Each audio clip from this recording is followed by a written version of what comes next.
Hey everyone, welcome to this new lesson that we're going to do today on color. So as you know, I've done a lot of color mixing lessons in the past, but today we're going to do a deep dive on tonal color and specifically how to avoid chalky color, chalky, muddy color.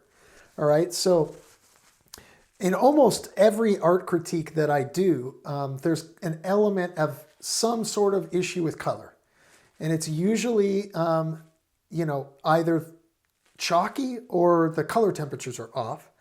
And this is so common that it's, you'll see it in professionals. Even my work, I mess up this a lot. So it's just something that you're not even aware of until you're taught it. So I figured we would just kind of go over it so you guys know how to approach it. Now, I've talked a lot about keying in paintings. And what I'm going to do today is kind of show you another approach for keying in that you might not know that will help you avoid chalky work. And the first thing we're going to do is I have my reference down here. It's a tonal kind of painting. And so first off, before you start anything, you obviously take a look at your reference and judge it. Just kind of look at and judge if you think the values in it are light, medium, or dark. Now this painting, it's kind of dark, but if you compare it to like a really dark painting, it's not all the way dark. So it's kind of in the middle on the dark side. So with that information, the first thing I'm going to do is I'm going to try to mix up that pink color. I'm going to key in that pink color without using any white. Because the number one reason for all that chalky color and the chalky greens and even color temperatures getting off is people mixing too much white in, using white when they don't even need to use white. So here on the palette today, I've included a color that you've never seen me use before, just to kind of demonstrate this to you. You can buy high key, opaque, bright colors. This one's called Radiant Pink, I think, or Radiant Flesh from Gamblin. They make like Radiant Yellow. They make bright colors like Naples Yellow, Titanium Buff. They're basically like a colored white. So they're very light, and you can use these to modify colors.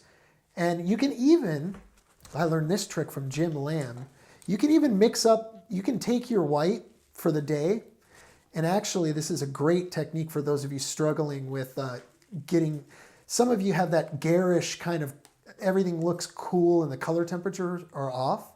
If you mix yellow and red, oh, I mixed way too much there. Should not be that much. If you take white and you mix a little bit of red like this, see that red in there, and then a touch of yellow, you warm up. You're basically making a titanium buff or a Naples yellow. And this will be your white for the whole session. This instead of that. I did that for years, and it really helped me. But today, we're not going to do that. I'm going to show you the traditional way to avoid using white. So on these sunsets, or if it's, let's say, a painting with bright green grass, the first thing you do is find the brightest color in the painting and try to mix it up without using white. So I'm going to grab red,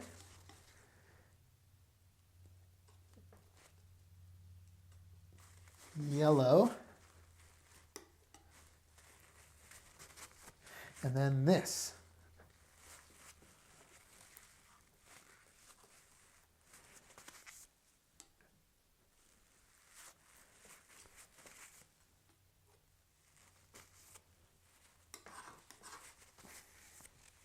Now from there, if that is the brightest part of the painting, then everything else around it is darker.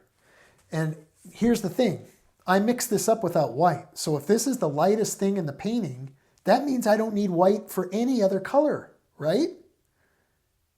Because this is obviously the bright, and the grass will be the next lightest thing. It'll be a little bit darker than this. I won't need to use white for the grass, most likely. Now, I'm not saying white is a bad thing. White is actually a great thing if you know how to use it and you're using it correctly. because you can use white to actually cool colors off. If a green is too saturated, you can use white to actually tone it down, because white cools things off. Now, I'm not sure why that is. I mean, I learned that years ago, but titanium white specifically, it has the effect of pushing colors to the blue end of the spectrum. They do make warm whites. You'll see it, like Gamelin sells a color called warm white. It's like that white I mixed up earlier.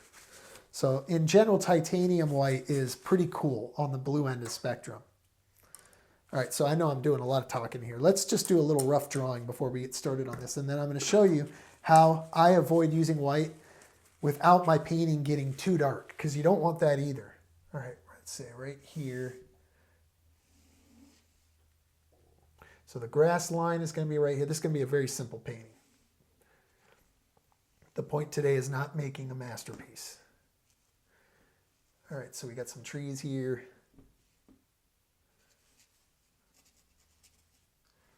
It's kind of a taller tree comes up here.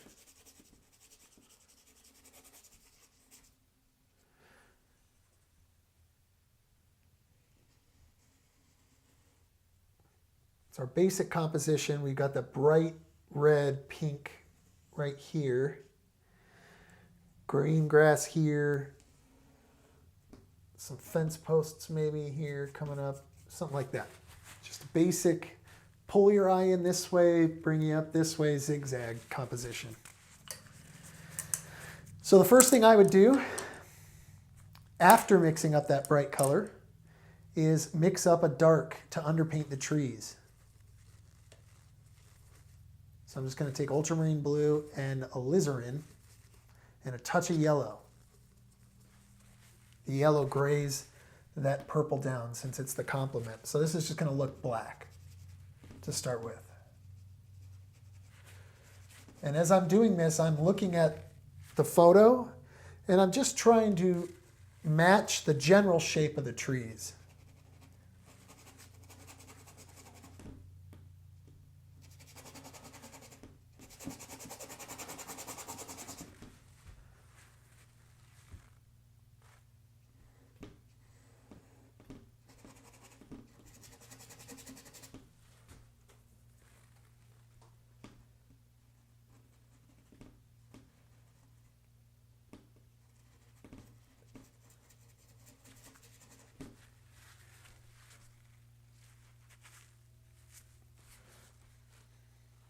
All right, so let's put this red down. Might be too bright. No, it's about right. It's about perfect, actually. I did it. That's so rare. Usually I have to modify things several times.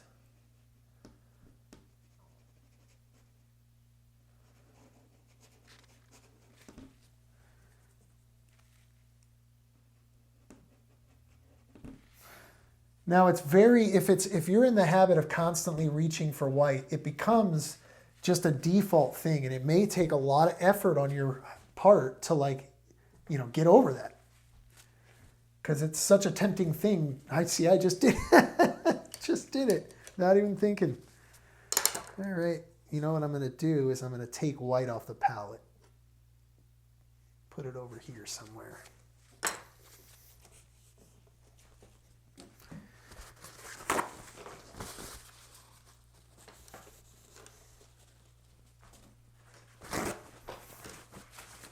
Shouldn't need it. All right, so, sorry, I'm gonna mix up this color again here.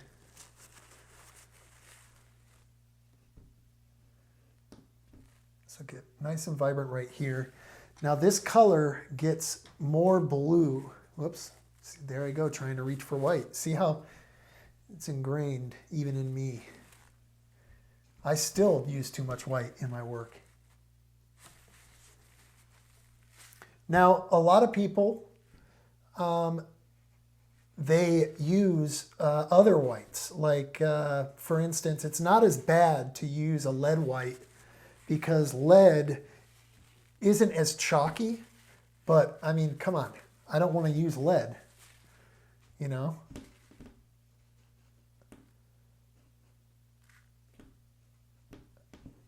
It's not something you generally, it's not worth it. I've used lead for years, and I learned over time that if you just are a little bit more patient, you can get the same color with titanium white. It just, you know, you got to learn how to do it. Okay. So it does get tricky here when I have to mix up this light blue, right? So a lot of people would go like this. They'd mix a blue and then they'd grab white and they'd try to mix up a gray to put up here, right? But I don't have a white. So I'm going to take the same modifier. Doesn't even have to be this color. It could be titanium buff, Naples. Grab this and blue and a little bit of yellow. Mix up a gray.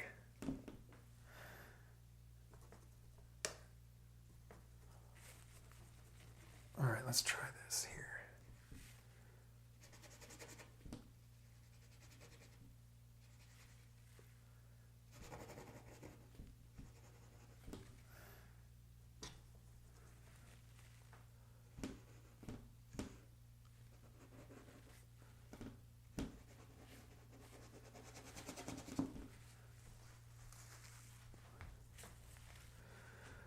And the reason why it's best, I need to tighten this here. The reason why it's best to avoid white in a tonalist painting is because you're going to get more nuanced transitions and softness because the lack of white forces you to slow down, mix color a little bit more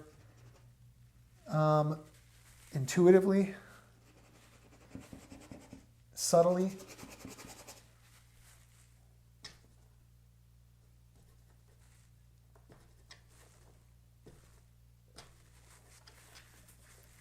It's a little bit too green here.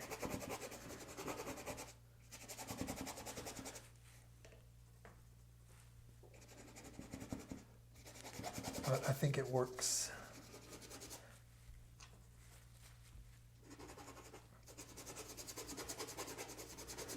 Just trying to cover this all up here.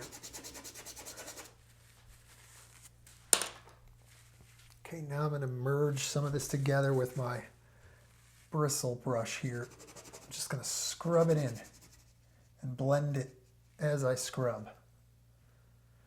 And then downward strokes.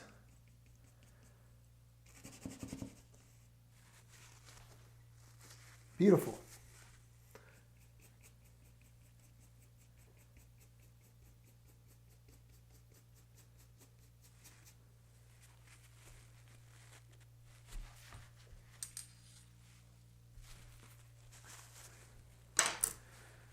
All that without white, which is, you know, it shouldn't be too surprising to you guys. From here, clean up all this paint. And then we'll move down, try to block in the grass. So grass especially, greens in general, are the thing that I'm noticing people having a chalky problem with. They're reaching for white. You should always start your greens with a bright yellow, or if it's a darker green, just pick a darker yellow.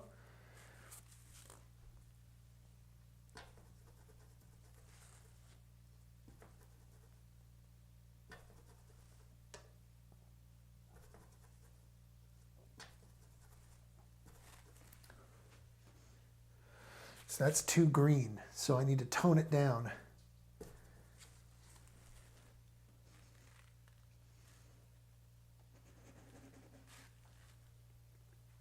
So this might look a little bit too chalky here as it is.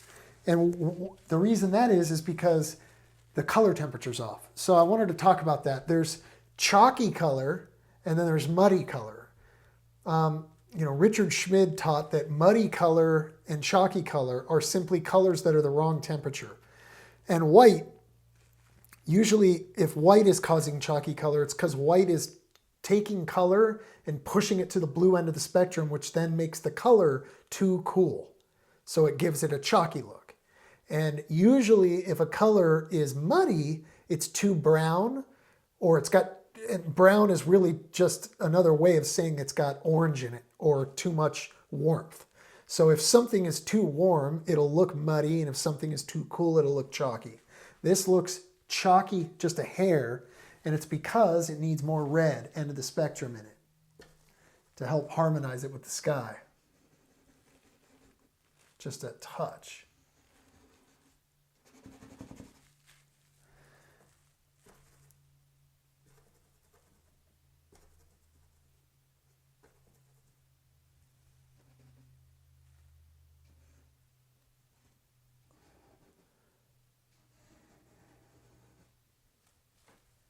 You can even put a little bit of red here and there, just little bits of broken color in here to help so it's not so green. Now a lot of people would do this instead. They'd go right to white, and then they'd take ultramarine blue and some cadmium, and they'd mix up a color like this, and then to make it brighter, they would just add more white. And it starts getting chalkier and chalkier. So what do you do if you get to this point where it starts getting chalky? Well, the reason it's this way is because, like I just said, it's been shifted too cool. You could add more yellow into it and maybe some red, so orange basically, and you can brighten it back up and it won't be chalky. See how as soon as it's warmed back up, it doesn't read as chalky anymore. So understanding that all that is, color, chalky or muddy, is simply color temperature, will really help you. It should. It was a big revelation for me when I learned it. Also, knowing what colors to use. All right, so the key to good color is having good pigments, simple pigments, right? Understanding what your pigments are for. So your ultramarine blue is your workhorse, right? Your ultramarine blue is going to be for all of the stuff that you need that's like your darks, purples, things like that. But very, very rarely would I ever use an ultramarine blue for a green.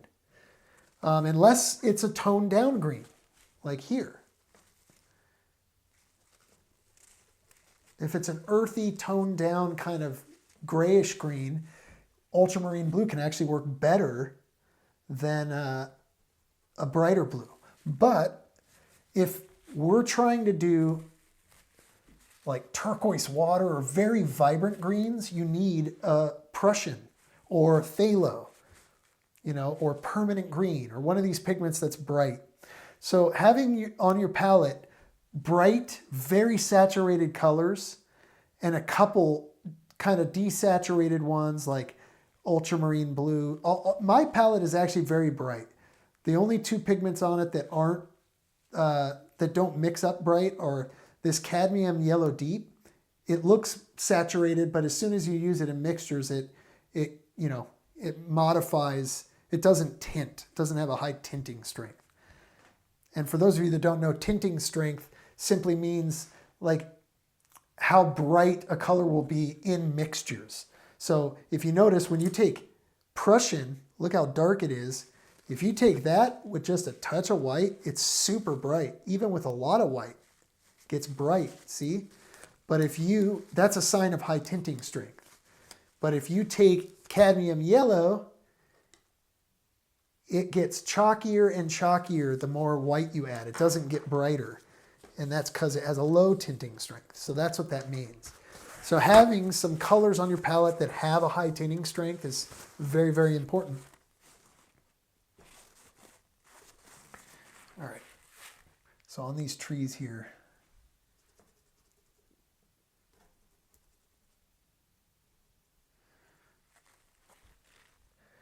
trying to mix up some dark greens.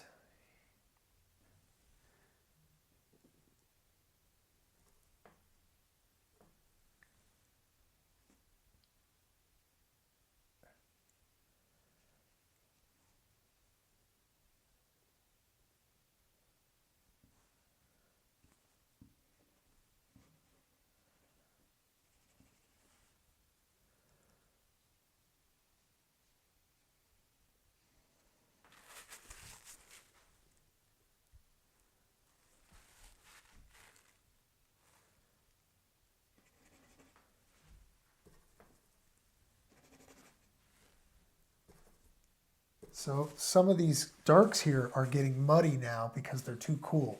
So I need to warm them up a little bit here.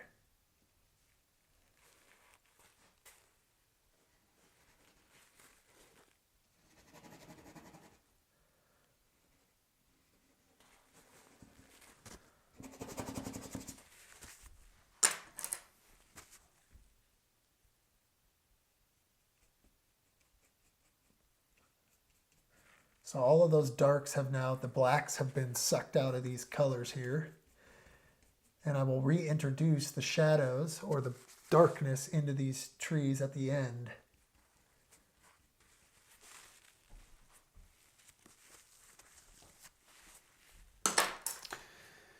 This is all too light. So I'm actually just going to take a darker mixture here. Almost brown. See if I can get away with this.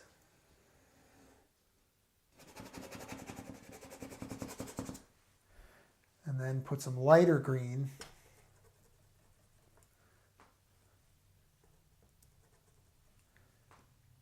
Yep, just a hair.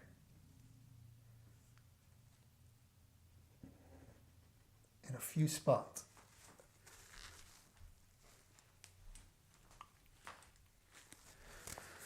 So you guys should be kind of seeing what I'm talking about, right? This is what you want to do. You want to, spend maybe the next few weeks painting paintings without white on your palette. Now you might be saying, well, I don't want to paint dark tonal scenes. Devin, how do I do this? I can't possibly paint paintings without white on my palette if they are high key or bright.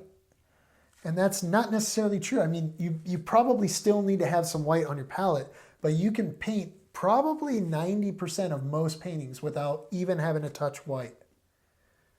Obviously you can't do highlights and certain things, but it looks weird.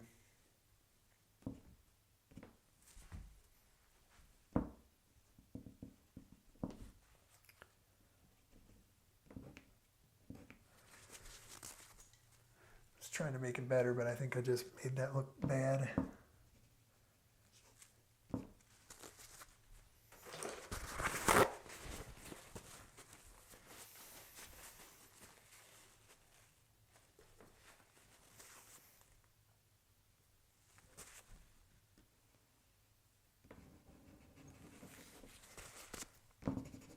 Trying to blend that out.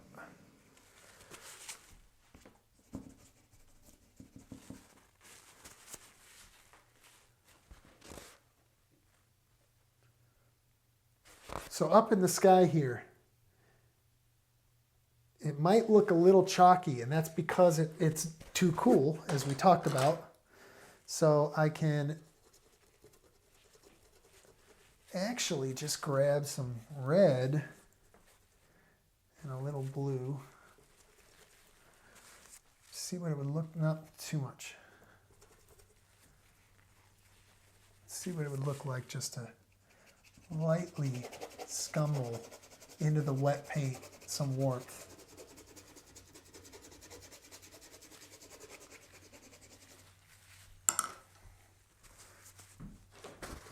Modifying the color temperature without changing anything too much. See how I did that? Just helps it tonally match by adding a little bit more warmth. It doesn't look as garish.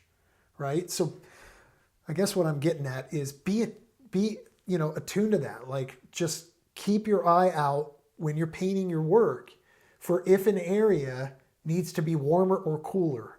Be thinking about color temperature at the forefront as you're mixing color, because it is so important. And it's, a lot of people have no idea it even exists as a concept, the idea of color temperature and how important it is. So you hear about it. I mean, I'm sure a lot of you have heard the old thing about how the Impressionists discovered that not all shadows are just black, that there's color in them. And what that meant is they're talking about color temperature. they're talking about how shadows are generally warm unless they are a cast shadow. And then they are cooler because they're reflecting light from the sky into them. So I, in general, will paint shadows like this, a little bit warmer on the warm end.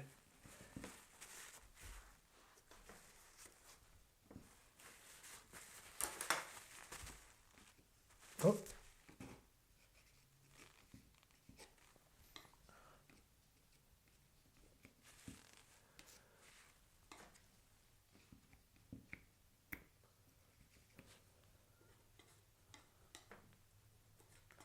There's kind of some warm grass down here. Dead.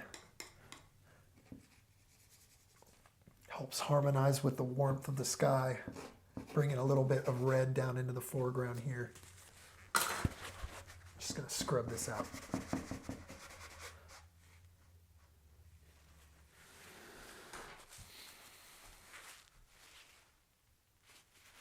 All right, so another thing, a painting that has bright green in it. Just mix up that green first, right? Take your cadmium, your Prussian, and you mix up the brightest green you can that, matches the painting. So if it's like this, and then you'll put that green down on the surface, and then from there, you understand that that's going to be your lightest light in the painting. And then everything else around it, all the other greens that are in shadow, all of that stuff, you just mix around it and paint out from that spot, trying to avoid white.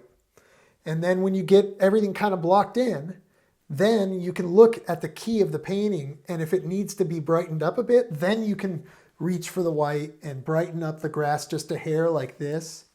Adding a touch of white, not too much, just a touch. Every time you add white, try to add a little bit of yellow back in. Get brighter and brighter until, you get like that. So if you want to punch it up later, you can do that. But in general, understand that white is a great modifier, but it should be a last resort. It really should. Now, obviously, if you're painting a portrait or something, especially in bright light, there's going to be times where you need that. You need to rely on white a lot. But for landscape painting in general, there's so much dark elements. Even a bright sunny day, there are dark trees, and you really don't need to be using white as much as most of you.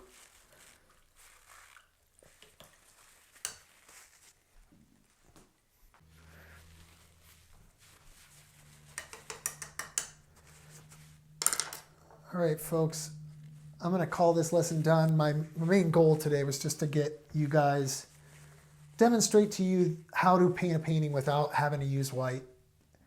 I think I did that pretty well. I'm going to take a second here, though, to talk about edges. So if you've got hard edges like this, you can choose to leave them, or you can soften some spots. It's up to you. It's really just a personal choice. I like to have some hard edges and soft edges. So what I'm going to do here is just drag some bright red right around the edge of this tree here to just soften it. See that? Just add some emotional interest, because it does. Having that little soft line of red, barely visible,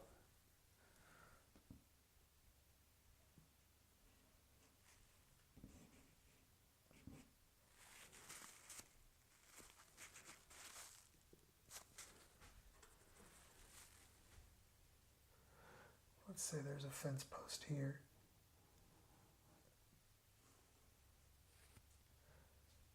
And then another one right here.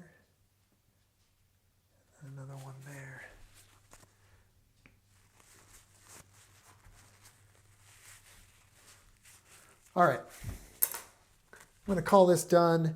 Thank you for watching. If you have any questions at all about color, feel free to ask me. You can send me a message at devinrobertsstudio@gmail.com.